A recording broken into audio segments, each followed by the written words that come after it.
Howdy, folks. It is Monday, October 17th, 2011. I'm Skip Ruddertail, your otter editor, and with me, as always, is... Toonces, the driving cat, the cat flung way out into space in the middle of goddamn nowhere. And this is episode 18B of the Bad Dog Book Club. That works, too. So, yes, we are back recording remotely again. And you weren't able to come down and see us this week, and which was tragic. But we've got, remote devices to help us now. I want to give a special thanks to Alex Vance. He got us these rad Kindles. Yes. Did we mention that? Yes. Yes, I think no, because we didn't have them yet. They showed up out of the middle of I've talked nowhere. about it on Twitter, but yeah, unexpected. So when it was it was like a day or two after the new Kindles launched, and there's a box, the UPS guy, and open it up, and there is a Kindle from the secret real name of Alex F. Vance, and it's totally awesome. We've been loving it. I know. I've been loving mine. I'm digging it. I bought a bazillion things, so what kind of try not to buy too many books. What kind of stickers did you put on yours? I haven't put any stickers on yet. Okay, I have a bunch of these rainbow stars. And I have this puppy and these kitties from the Humane Society that my friend got in the mail and she let me have. And I went to Walmart and I got these stickers with skeletons and stuff on them. And I got this other sticker. It has a panda. And then the panda is saying big improvement. There you go. So he approved. That's if you ever one of my favorite artists, Rukas, and that's her on Farukis, and she's also one of our artists. She did the lovely Thing 1 cover. If you ever catch her portfolio at cons, all her animal parts are covered with educational stickers. It's great job, super effort, and sometimes there'll be 2 stickers because it's a really big donger. And a really good grade. They're awesome. Yeah, good grade. That's A+. So they're highly, highly entertaining. So do check her stuff out. But yeah, so I've been enjoying the Kindles, and we figured out we can loan books to each other too. Yeah, that's real cool. So I lent. So this is a nice segue actually, because we're going to be adding a little something. I floated this on Twitter, I don't know, maybe 2-3 weeks ago, and kind of asked what people thought, but we're going to be adding book reviews to the podcast here and there. Not this week because I haven't read it yet. Buying the wrong stuff. Exactly.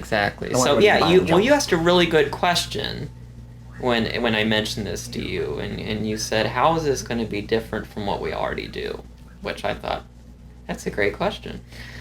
So, in our current stuff, we discuss books that we assume you have read them or have listened to them, right? Yeah, maybe. And these will be reviews.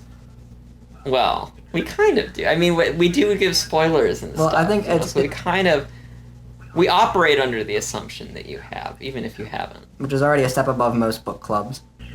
Right, there you go. Right, or you're faking it, right? But we're not grading you, so hopefully you're not faking it. And I don't know if we're that funny that you'd be listening without the book. Toonces, maybe. So yeah, we want to... So this will be kind of the opposite approach. This will be reviews of books we assume you haven't read.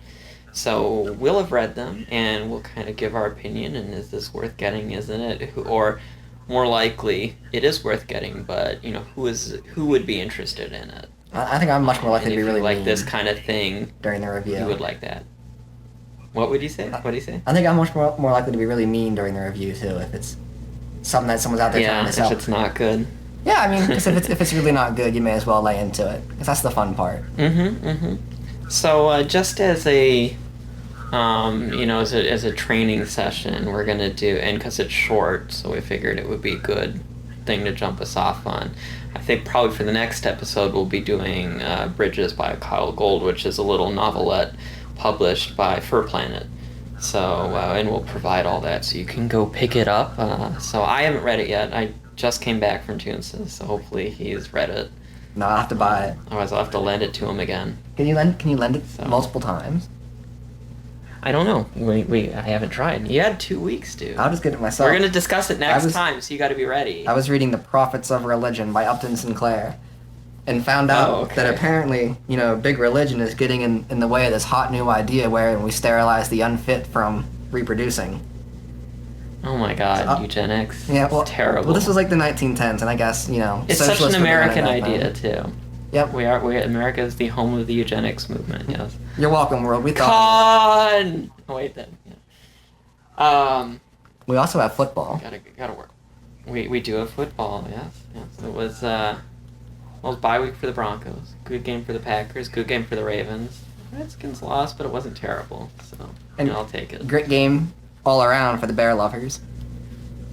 Yeah, and I'm in fantasy. I have another win. That's 3 in a row. Well, good on you. So, yeah. Let's see. We did read some porn for this week. That did actually happen. We did read some porn, and so I guess the only thing we want to say about the book reviews is if there is, if you're an author or a publisher and you want us to review something, if there's a book that you really loved and maybe want us to review, let us know. I already have a couple in the queue after this. This is just a scheme to get free versions of them. But we won't be doing them every episode necessarily, because that's not what the podcast is about. But we'll be doing a fair number of them because there's a lot of stuff being written in the fandom now, and I kind of like to work in, maybe some ones that aren't strictly in the fandom but have particularly anthropomorphic themes. I don't want to figure that out. I don't want to do anything that for a publisher that won't send us an advance copy though, and I think that would only be furries, because we should only be doing this just enough to make sure we can get a lot of free books out of it.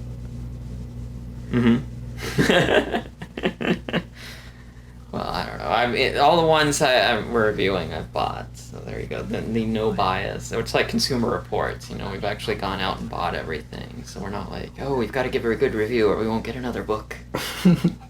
That's true. Okay, I hadn't that's the computer game industry review model. Anyway, so we have a story, as you said, and thank you for reminding me. I like this story because it had a raccoon in it, but the raccoon doesn't really actually do any bonking. That's the only thing that kind of threw me off about this story, because I liked it. I really liked this story, but it creates a relationship between two characters, and then they never actually fuck. He just fucks all these other kinds of people instead.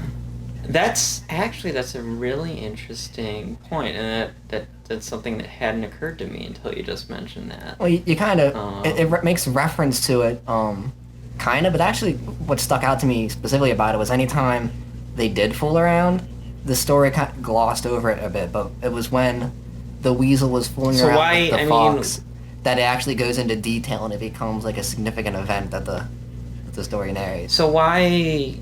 Let's assume, I think safely that, Cam is making very conscious decisions here in his writing process. Why do you think he did it that way? Well, the whole concept of the story is basically this guy's a slut, right? Right. It's hot because he's fucking other people. Right. So it's kind of established in... Well, is that why it's hot? Yeah, that's why it's hot. That's kind of what they're saying. And what's the first line of the story? He's like, I told my boyfriend very early on that other people's cocks are going to end up in my mouth. I think that sends a very clear message about what this story is about. Muzzle. Mouth, yeah, you're right. So it's not hot when he's it does, with his boyfriend. It's hot when his boyfriend is being very kind toward him and being very caring. That's supposed to be get you this warm kind of pleasant feeling this guy's getting the emotional validation he wants too. But when this guy needs to get fucked, it comes to another character gets introduced. Well, and it's like they're bringing in the stuff. I don't know. I'd say it's because the story is about the problem. What problem? And the problem isn't him and his boyfriend fucking. The problem is him and other people fucking. Is that a problem? And that's what the story is about. The story is not him and his boyfriend fucking really isn't important to other than, as you said, a kind of baseline maybe, or a signifier that this is a relationship. But beyond that, that really isn't an issue in this story. It just establishes a level of severity. Right. Yeah, it's an interesting story. I mean, this was a story that Cam sent to me, and I really loved it. Another... It was a contribution. It was like a submission for Fang 5, right? Fang 4. Fang 4. Which I and, Graveyard Greg and I are the co-editors of Fang 4, which is being typeset as we speak. Hooray! Congrats. Good job. Excellent. A+. Yeah, about time. And the much delayed. But Fang 5 we already have several submissions on, so that's going pretty fast. And by the way, you should send in something for that too. Nope. Right? Thanks though. Oh, come on. Because you have a story in Fang 4. Yeah, but I don't think I should be hogging up all the space. Oh, I don't think you Besides, will. it's just clear Your nepotism. stories are pretty short. What? Your stories are pretty short. Yeah, they are, but I mean, I'm only in there because it's of obvious nepotism. I kind of, I partially kind of, well, in your story, I confess, I didn't quite recuse myself, but I kind of said to Greg, here it is, what do you think? And he's like, I think it's great. And I'm like, oh, good, I do too. But I wanted him to say it first, There you go. So I was like, oh yeah, Toonce says we gotta put him in. No. But yeah, so I love this story. And Greg was, kind of on the fence about it. And we kind of decided that if we didn't both love a story, it wasn't going in. So after it was decided this one wasn't going in, I said to Cam, can we please do this on the podcast? Because I absolutely am insane about it. So he said yes, and I said, oh good, Alex is going to read it, and he's really excited to read another one of your stories. Because that was kind of nice, it was a little callback, that was our first episode, so we've had, 2 people do repeat performances. Mm-hmm. But I could see why some people have problems with this story. Well, the commenters didn't, right? We got some good comments on it. The comment we did. But I'll if you want, I will read the email. So this comes from I almost said Porno Ferret, but it's Prono Ferret. Apologies. Get your mind out of the gutter, Skip. Well, I mean, maybe he mistyped it. Yeah, blame it on him. Prono Ferret, because I don't know what Prono is, but I know what porno is. And he's a ferret. I'm just saying. Well, what's this? Alright, so Prono Ferret says, well, that was heartbreaking. I rather enjoyed this one because our weasel protagonist is just so dense and earnest. He's a total slut, but he feels like a real dude with an addiction that just can't be satiated. As for the ambiguity of the raccoon's last statement, if there is any, I felt it doesn't matter. Even if he respects his boyfriend's decision that he has sex with other men, I think there's a very particular reason why he decided to be there and he decided to enter that room. Sarcastic or not, there's anguish there. One response is just presented in a more childish fashion, which is arguably warranted. All this being said, ending with the repetition of dirty little freaks after that kind of scene just has a really disturbing or sad connotation about it. I think the most ambiguous thing in the story is that if the raccoon will keep seeing this weasel, I personally think he won't, after all of this, or if he can stand letting his boyfriend sleep around for so long without breaking. But I think that's why this is a good story. I'm actively invested to care about these fictional characters and consider if life is ever going to be alright for them. So it's nice having something this thought-provoking. Very well done. That's the letter he sent. Sure. I think it... Yeah, well, and I think he touches on a lot of the interesting points of the story and touches on people who didn't enjoy the story, why maybe they didn't enjoy it. Because one is, it's not a likable protagonist, right? I mean, he is in some ways, that he's cute and... Well, I don't know. I just don't know what this problem they're all referring to. Like all the sex he gets? Because that's an accomplishment. It is. But I guess I would reply with, well, what kind of sex does he get? Well, it seems like he gets very hot party sex. And apparently, don't you think there's a? a quantity and quality issue, maybe. The impression I just got No, that's not is that right. was hot. That's not right, because it's good sex. I mean, yeah, he said it was good Um, sex, and he said he liked the guy well enough. but I just it don't see sort a of, problem with it. let's just say, I think his sex life is kind of unlike an iceberg. Let's put it that way, What? in that there is nothing below the surface. So? Yeah. Or very little below the surface. Unlike an iceberg, where most of the mass is below the surface of the water. Um, yeah, I mean, it's kind of, that's all it is. And it's very hot. And I think the story acknowledges that and in a lot of It's just a ways. very boring I mean, story. our protagonist is happy with that.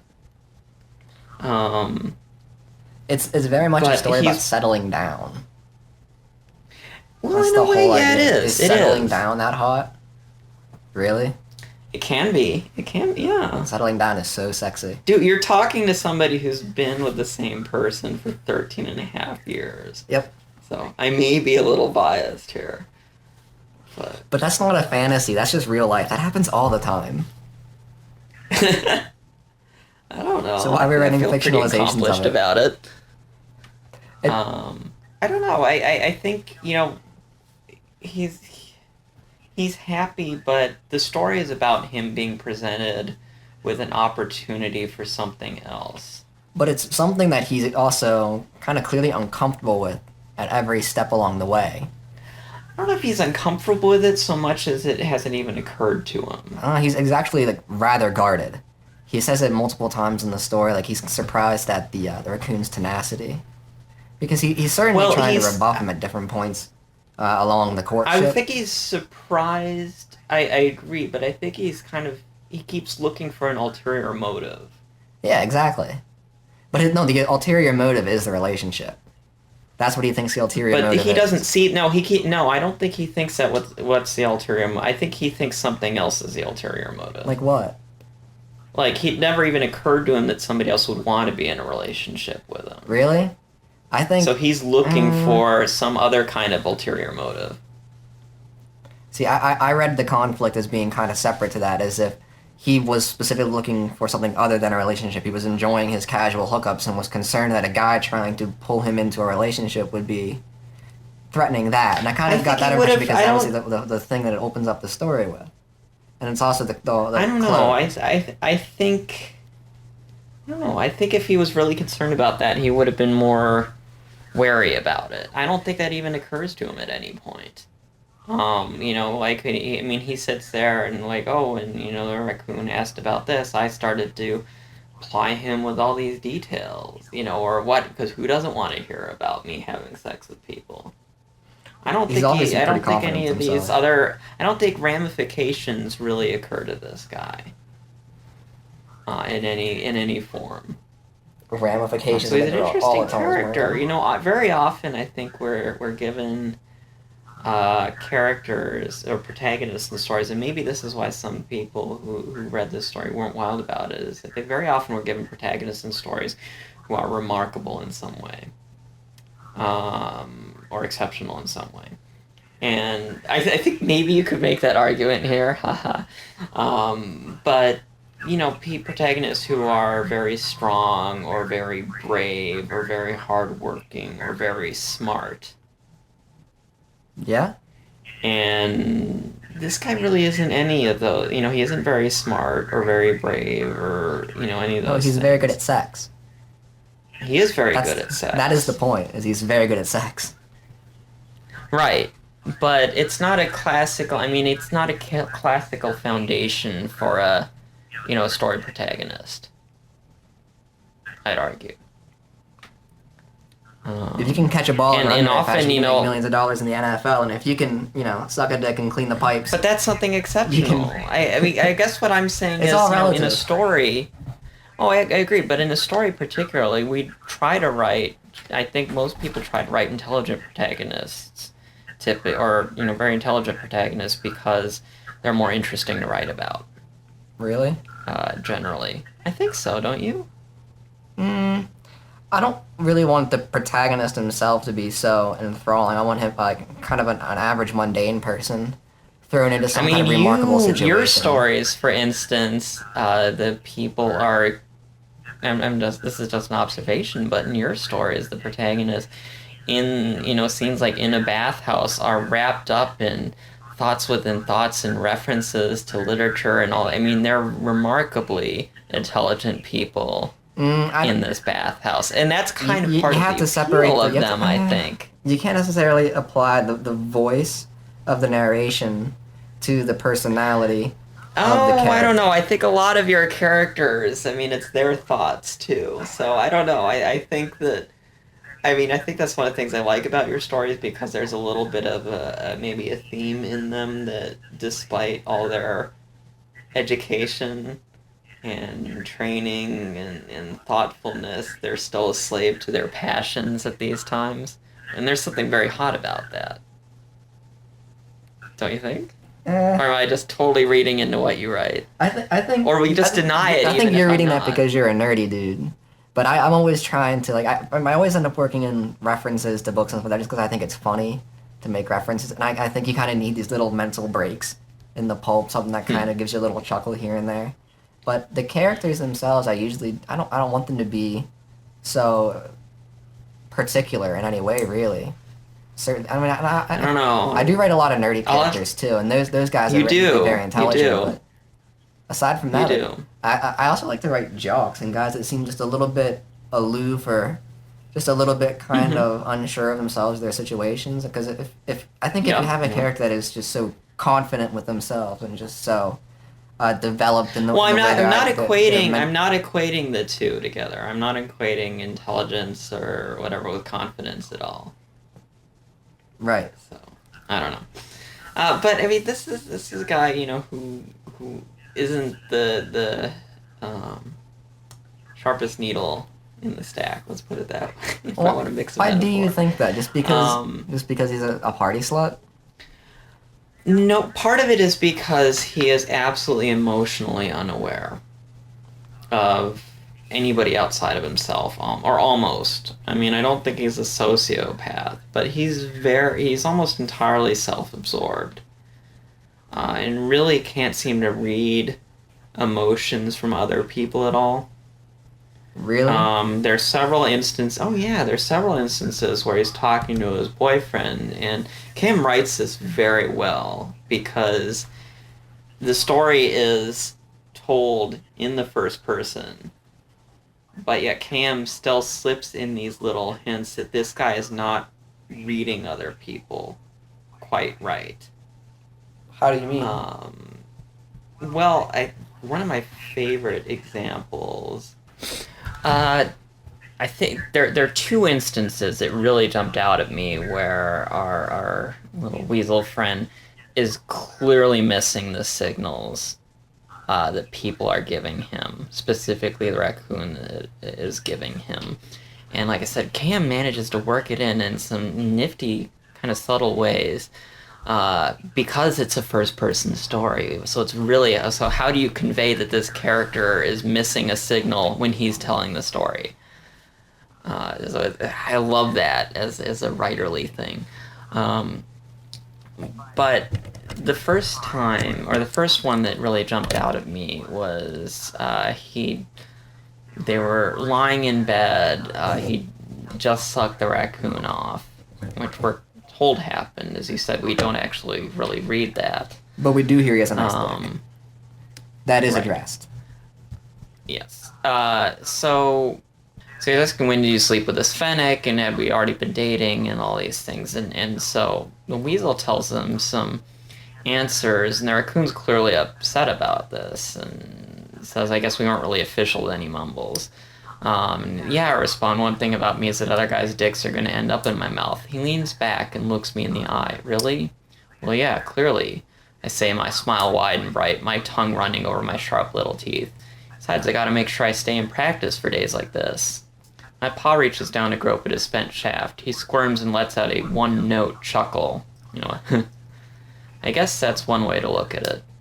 Never let it be said I don't look out for the people close to me. I give my raccoon a kiss on the cheek. I bury my face against his chest, cuddle up close, and smile warmly to myself as I feel him sigh with contentment. I am willing to wager quite a lot of money that that was not a sigh of contentment. Right there. Well, for one. there's certainly... Given the context, given the one-note chuckle, which is a very half-hearted, I don't think that's a sigh of contentment. I think that's how the weasel is reading it, but I think that's a sigh of, angst about the situation, because he's not going to be a happy guy right now, from what we've read. And that's why he's going to show up at the party later on and invade the private space and make his big pronouncement. That... The other time is this.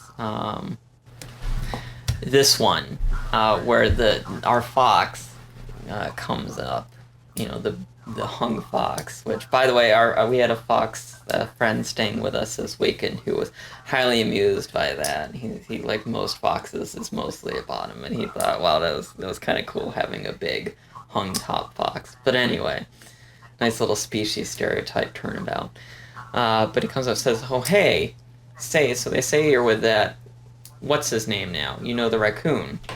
I nod, been dating for a few weeks. Is he here? No, I reply. I told him there was a party, and he said he'd rather just have a quiet night in. The fox looks confused for a moment, but shakes it off. So is that offer just now really still good? Right there.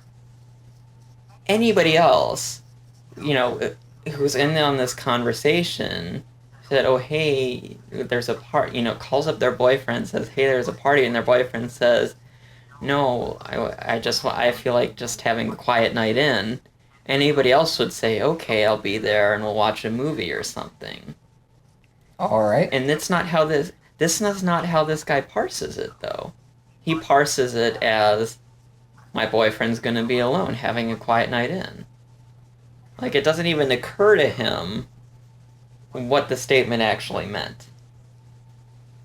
So I just think that was sort of, there were other minor things in there, but those were the two that most stood out to me, and I thought Cam wrote it, as I said, very carefully to convey that this guy, there are things going on that this guy's not getting, and signals that he's not getting, and that's why the raccoon shows up, because he thought the weasel was going to come over and they were going to have a quiet night in together, and when he didn't show up, he went to look for him at the party. Ah, I see. Yeah. And so the ultimate resolution of it is he ducks out. Yeah, he's like, because... Well, all right. I mean, I think the raccoon, unfortunately, the raccoon, and why it's a tragic and sad story, is the raccoon realizes that quite literally the weasel doesn't get it.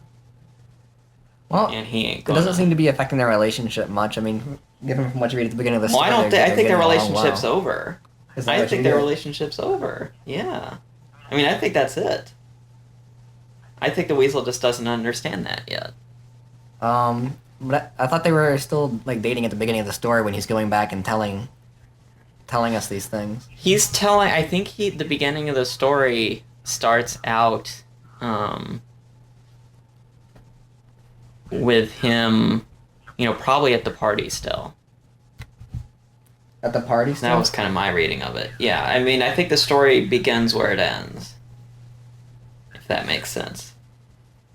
So it's all a, hey, here's my story, hey, let's go back and bring us up to where we are now.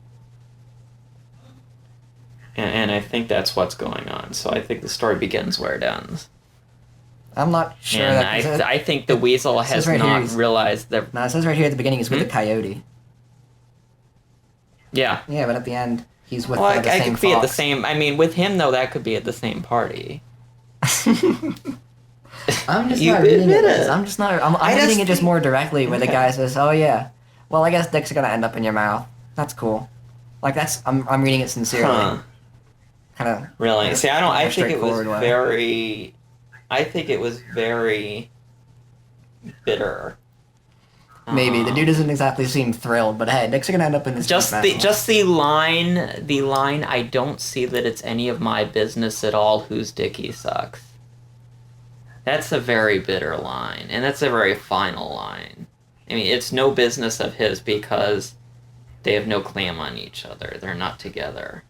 Well, then, geez, if the whole story's about two dudes breaking up, that isn't very hot, is it? It's not.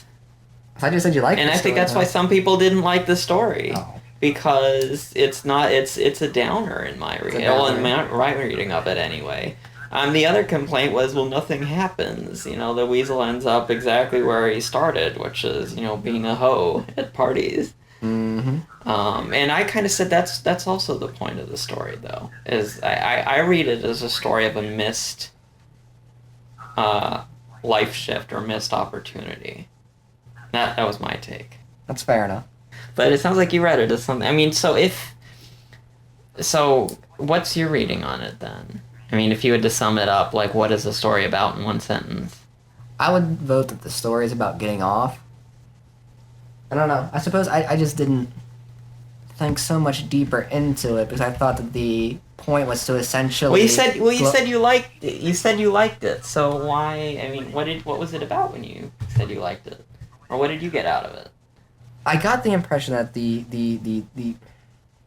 it's supposed to be hot because this guy is very promiscuous essentially, and it felt Mm-hmm. as if the entire middle point of the story between the two sexual encounters with the Grey Fox were to try to establish this framework wherein this character can be going out and getting random sex with people at parties, but also have the emotional base of a friendly relationship at home. I do Right. think that at some points this is mishandled a little bit, specifically in how the raccoon comes into the party and challenge like comes right into the room and interrupts him, and if it really is an ultimate kind of conflict like that, it seems like a rather kind of undramatic way for a situation like that to finish, if that Mm-hmm. makes sense. But Hmm. I don't know. When you read at the beginning, it just says, "Oh, my boyfriend and I have this understanding that other dicks are gonna end up in my mouth." I'm not. He doesn't really seem thrilled with it to begin, but the real story ultimately doesn't seem to be really about him. It seems to be about the weasel and him getting off. Right. Yeah. No, that's. I think those are valid point. I'm gonna politely disagree, but I think that's a valid reading of it.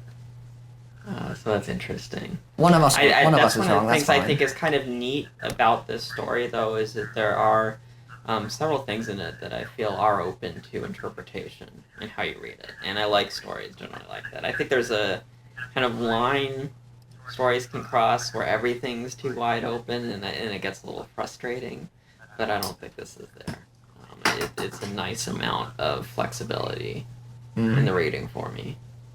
So, no, I've been I enjoyed it. One and I don't know. Is there anything else you wanted to add about it, or? I don't know. I just dug the fantasy of a person that can like go out to a party and just indulge sexually in anything they want to. Because I've always been the Uh, very opposite of that. I'm very much a homebody. ah. Never went to any kind of Mhm. parties in high school and college, but always knew that that was what Mhm. the idea was. Is you went and hooked up. So Yeah. I don't know. Maybe I because think part of that is I'm 'cause reading it we as were a I'm gay. reading it as I a fantasy honestly. is I think ultimately what it is I'm reading it specifically as something Yeah. that's supposed to be out of reach and a little bit unrealistic, and Mhm. you're trying to get a more literal, concrete reading out of it as more of Mhm. a story about two people, and I think that's just Right. Right. different approaches to No, take that's into it in the first interesting. place. And That's a good way to it's put it necessarily together. it's Yeah. necessarily gonna create different viewpoints. Mhm. Mhm. No, I'd agree. And I think part of it, I mean, the whole party thing is, yeah, I actually thought about that myself while I was reading it, and I think maybe part of it is we're gay, and so, we weren't doing the high school hookup Well, parties. none of us were because you can't just go. Like, I think for most people, you can't just go to Hmm. a party and have all kinds of gay dudes like a buffet you can choose from. Exactly, exactly, So it right, makes it kind of exactly. fantastical in the first place. Yeah. And then, in certain spaces, there are obviously, things like, parties like this, but definitely not at the age where, a lot of us are let's see, uninhibited and not sensible enough to want to go to these parties. Let's put it that way. Parties are always So yeah, I sleeping. think being gay, you kind of miss out on a little bit of that, and maybe that's maybe it's a good thing in retrospect, but It was a great thing at kind the of do time. I miss was out on something, I think. Yeah, you do miss out on something a little bit, I what, think. by not going With to all stupid the drunken parties. consequence. Yeah, with all the terrible consequences that can go with that. But I think there is, it's part of the teenage experience in America. There's a little bit of, often, I would say maybe almost always for ill, but it's still part of the experience. And So I think I it's don't better know. off glorified in stories and experienced that way Oh because yeah, I think I agree. In all practicality, I agree. But it sounds. I'm just saying both of us clearly had a little bit of this longing to have experienced it, and I think that's interesting. As uh, when we think about it, as much as we know it would have been a bad thing, or we're probably better off not. We still had a little bit of desire for it, so I think that's no, interesting. I think it's interesting how oftentimes fantasies get constructed on specifically what you don't enjoy in real life. Because I don't go out to clubs and parties and hook up because that would be not very much fun. And Mm-hmm. it's not, I know that consciously. I feel that with my taste. And I don't know why, but for Mm-hmm. some reason I think as if that makes it a better candidate for something that I can just play with in my head. Yeah, Because then you can just remove all the things that would make it ridiculous. that's true. No, and I tried the one night stand thing like once in college and just decided it wasn't for me. Like I just didn't. I don't know. I didn't enjoy it. So, but I still like reading about it, and it's still hot to read about it. So I agree with you. Good Yeah, times. and I Good think there's a story. little bit of us that in all of us that is like, oh wow, it'd be kind of fun to be the weasel, or in my case, the big gray fox. So yeah, it was a good story, and thank you, Cam, for letting us use another one. Yeah, We Cam, really rad appreciate story. it. It was Thank you. good. Yeah, got a lot of comments on it, and I really enjoyed it. Toonces has really enjoyed it. So, um, we have a couple stories coming down the pipe, and I know Toonces, and you can help find some more too. So I'm not sure which one we'll be doing Yep. for next If week, you have anything, you but can send soon. me stuff on Toonces at drivingcat.org, and I'll maybe And look at it. I'm Skip at baddogbooks.com. And you can send me stuff there too. Oh, So I and had a if couple you in want the to chat queue, on but AIM, I'm chauffeur Toonces on AIM. and That's I'm oftentimes Skip a much better Rudder. way to get me. Yeah, I'm Skip Rudder on AIM. This is all on the podcast site too. So The World Wide yes, and on Web. Twitter I'm Skip Rudder, and you are Bad Dog Book Club. So you're Yeah, you're the on face Twitter. of us on Yeah, but Twitter. I never It's pretty tweet. impressive. Look, here's the deal. I cannot find Twitter anything but ridiculous. I've tried. It is. I have It tried is. to take it Yeah. sincerely, but it's I like it stupid. because, as opposed to other social media fights, I feel like I can participate on a minimal level. It's not like Facebook where people are like, why aren't you watching or following or friending me? And it's like, calm down. Like Twitter, it seems a little more casual than that, so I can handle it. But we do have one other announcement. Normally I say, oh, yeah, when I remember, I'll say, it's Skip Ruddertail and Toonce the Driving Cat and produced by Alex F. Vance. Well, Alex F. Vance has changed his name. You I don't did? know if you saw this on Twitter last week. Oh, he did. What is it now? But yeah, and I thought we should mention since he is our producer and since he did read the story. But yes, he decided that Alex F. Vance, he was always very worried about, how am I going to be seen? I'm a public kind of figure, and how are people going to interpret this if I say something or do something, or a picture of me is posted or whatever. and Uh huh. and I realized I'm taking myself too seriously, and that's not what the fandom is about. So he is khaki f dog. Khaki F dog. Khaki f dog. All right. The f moved over. So that's at least his social name. He says he might still on the books, because that's out there, and on Heathen City still might use Alex Vance, but everything else it's khaki f dog. So yes, a shout out to our new producer, khaki f dog, the artist formerly known as Alex Vance, Yep. but now identified by a nameless symbol. Yo, Skip. I Yeah. was talking with somebody and he said, he was planning on opening like a furry nightclub in Atlanta. Oh yeah. Do you think that would float? Wow. I think that would float. Well, that's where our Fox friend who visited us is from, Atlanta. Gramus, so hi Gramus, if you're listening. He's from Atlanta. So there are a bunch of furs in Atlanta, but I don't know, a whole nightclub. I think that'd be a little tough. But the thing is, you'd have to get a lot of. It'd be like a gay club in a small town where you'd have to get a lot of non-gay people. Well, that's what I was saying. Is like you okay? Going So to hang out. if you're in a major metropolitan area that has a decent number of furries, you get the furries that come in regularly because they like to party, and then you'll get gay guys that'll come in just because hey, furries are cute, furries like to party. We'll go hang out at the fur club tonight. Why not? Right. Or a girl's like, oh, it's a guy in a tiger suit. Yeah, because furries are gonna be cool. I'm telling you, give it 5-10 years, furries. What's he gonna cool call shit. it? Well, we already are, dude. We already are. I don't know about you, but I already. We don't have any clubs yet. I'm not cool till you got a rock now. and beat. I got a podcast. It doesn't count. You can't buy drugs at a podcast. That's not cool. That's not cool. I know. What's he gonna call it? The club? I don't know. Yeah, because that's important. All right, we'll think on it. I'll think on listeners. Think on what would you call your furry club? Aside from shut down for sanitary purposes. There you go. All right. Well, I think that about wraps us up for tonight. Unless you have any other thoughts, sir. No, I'm Toonces. That's Skip. Good night, everybody. Goodbye. Oh, we're produced by Khaki F Dog. Yep, that too. See ya. Ciao.